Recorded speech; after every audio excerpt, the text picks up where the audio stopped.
A very big issue during the Jackson administration was the possible rechartering of the Second Bank of the United States.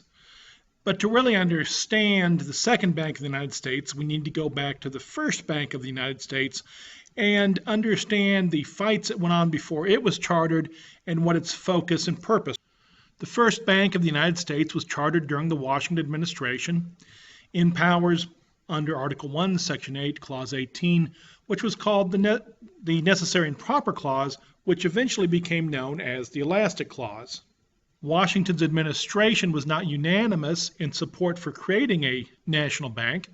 Jefferson and Madison, strict constructionists at that point, believed that nowhere in the Constitution did it say that there could be a national bank.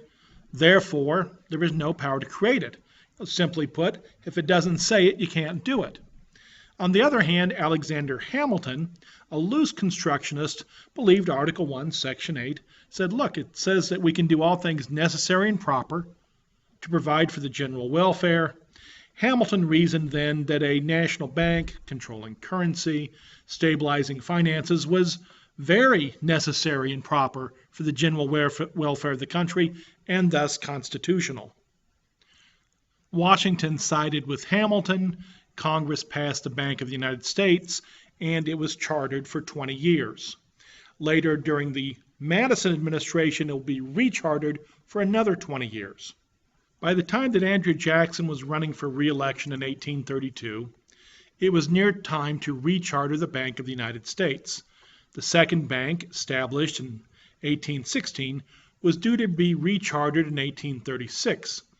However, congressmen like the very powerful Henry Clay wanted it rechartered earlier and helped push through Congress the rechartering of the Second Bank of the United States. However, the rechartering did not have veto-proof numbers passing, and so Andrew Jackson vetoed the recharter of the Bank of the United States, the Second Bank of the United States. There were multiple reasons why Jackson disliked or distrusted the Bank of the United States. Some of them are fairly small, perhaps a little petty, and some of them are of great significance. On the smaller side, Jackson strongly disliked the president of the Second Bank of the United States, Nicholas Biddle. However, agree or disagree with Jackson's vetoing of the legislation that would recharter the Second Bank, some of Jackson's problems with the Second Bank were much more substantive. These concerns about the Second Bank are seen in Jackson's quotes on the bank. For example, he believed that the Second Bank was subversive to the rights of the states and dangerous to the liberties of the people. Thus, Jackson believed that too much power given to the central government, a federal agency, would hurt the states, and banking should stay within each individual state.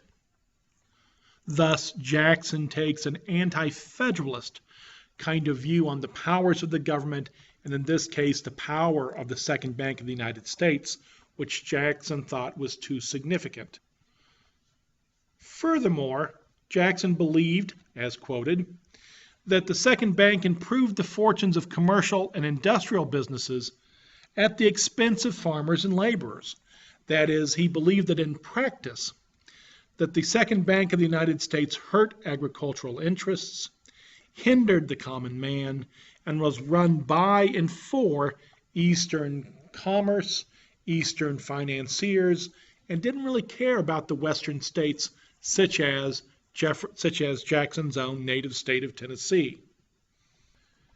Here we can see a cartoon of the time, which one would think Jackson would have approved of, where he's holding his veto of the Second Bank of the United States, and the devil figures that the devil bank was destroyed.